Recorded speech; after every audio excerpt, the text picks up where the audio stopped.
Hi there.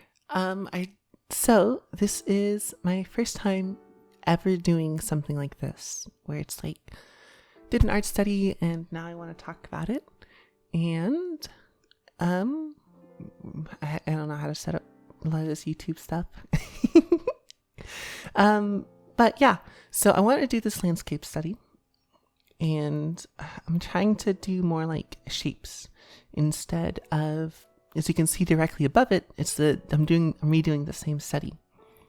So I want to go away from a lot of line drawing and sort of just go into like big blockier shapes that are more saturated and they look a little bit better. So with these decisions here, I've got background, making sure everything's masked up, and trying to keep things, appealing, I guess. So I'm changing the perspective on the road. I'm trying to add in all these cloud shapes, and these cloud shapes are really fun shapes, but I just realized I don't know how to light them, really. So I'm like, screw it. We are not going to do them anymore.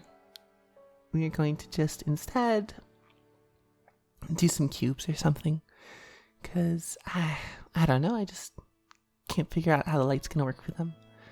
So simplify everything, just get down in there, make some basic shapes, give it some basic lighting, try. And that's the idea behind that. For the rest of it though, you can see I have some vastly different ideas for the mountains, right? And at this point, I'm doing this mostly from memory, so I'm just carving out some shapes that might catch more of the light.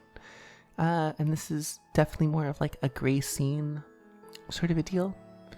And I want to go ahead and back it up with this effect that I've seen with mountains, where it's like the top is a lot more like saturated and like higher in value than the bottoms are.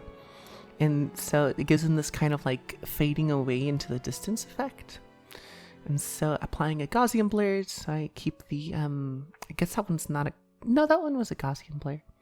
So, things that are farther away have less contrast. And so I'm trying to blur it, reflecting the clouds into the water. This is just my entire thought process, trying to paint in the mountains again. And then pretty soon here, we're going to take in a little brush and like blend that in so that there's some, what's it called when light gets like closer to the edge of reflection, it starts to like scatter a little bit more. So you always have that thin like lining between the mirror and the actual reflection.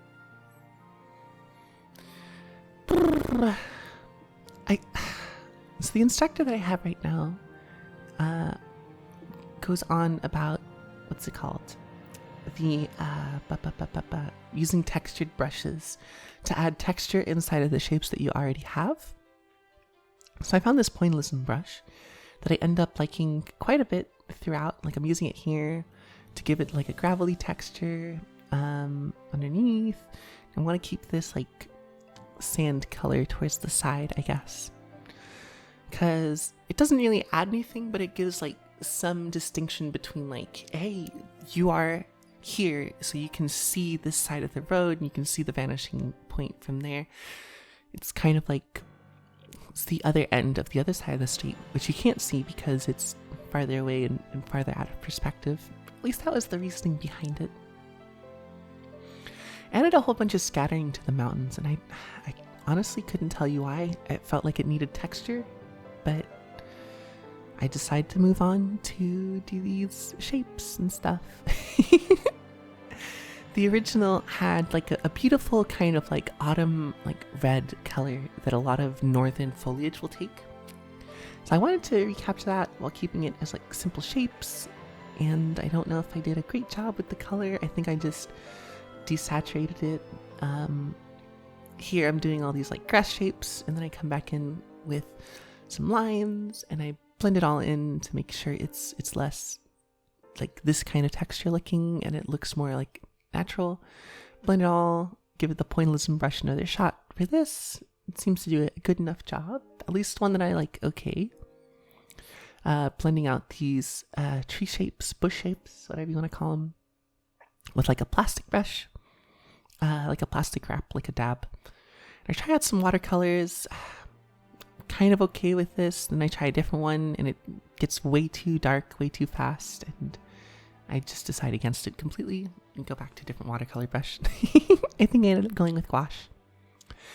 Trying to add some of that yellow in, and to some middling degrees of success. Here I wanted to do the clouds, right? I wanted another cloud. I wanted a good cloud, because having just a cube for a cloud is not the most realistic or believable thing. So I said, you know what, let's take this shape and let's try to transform it into one that makes a little bit more sense, right? Have all these like ball shapes, give them the core shadow, give them the bounce shadow, some reflections, highlights, stuff like that. They ended up being a little bit more like cartoony, less grand and epic. And I think that's just like because of the color choices that I had made, right? The lighting is not great. The original reference is a very overcast day. And I like it, but I don't think I have a good grasp on how to make these kind of overcast colors really pop, right? I'm going through picking another color for green. I want to keep it in like the same kind of desaturation. I'm gonna go on stream in a bit here, and I'm gonna give this another shot with a different lighting. Probably won't record that one. I'll probably just do that and then move on to the next step. You should come and watch me do that. This video is probably gonna go up after the stream. I'm like doing this voiceover before I even go on stream, so geez, I don't know. I got this idea from Lynn's Creation, because they do a lot of like art studies and stuff, and they do the text, and I am a lot lazier than that. So I just shortened this video down to about 10 minutes, trying to do a little voiceover recording. So what is left for this? I wanted to do some artist interpretation, like my instructor been wanting to. And so I'm like, okay, let's put a big tower, right? We're gonna do like a castle, and it goes from being a castle to being like a wizard's tower. Practice some shapes before we do, get stuff in perspective. You know how it is, you know the drill. And then once I finish doing some practice, doing some points, get rid of all that, put in a big tower.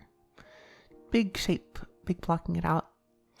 Now it looks like it's part of the mountain because it's following the same slope of it. I think this was the easiest part, and I wanted to make it stand out by, what's it called? Giving it different lighting, or I guess making it unnaturally shinier, unnaturally brighter than the rest of it.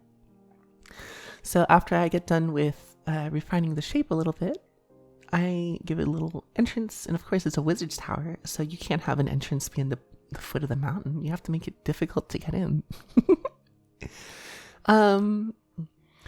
So then I come in with a bright layer, what's it called? A glow layer. And after I get this flag in, color it, I do a glow layer to just add the lighting to it. And it just makes it immediately pop out completely different from the rest of the surroundings. I feel like maybe I shouldn't have gone so bright with it. I tried different styles of lighting using the glow layer to try to make things pop and whatever. And maybe the way I rendered it, because it's supposed to be stone and far away, I guess it doesn't super look what I'd imagined. It definitely looks like a bright render that you'd see in a lot of like styles. I just don't think stylistically it matches the study that I was doing. So, I've got some examples that I'm going to put to the test. Come in here, add the core shadow with the multiply layer. I forget what I was doing here necessarily. I think I was trying to add like a Gaussian player or something. Anyway, try to blend it into the mountain, make it fit. I don't get it right. I'm actually using the spray paint on accident. Eventually I get around to using the right blend layer. And yeah. Hopefully this is a little bit easier to watch than not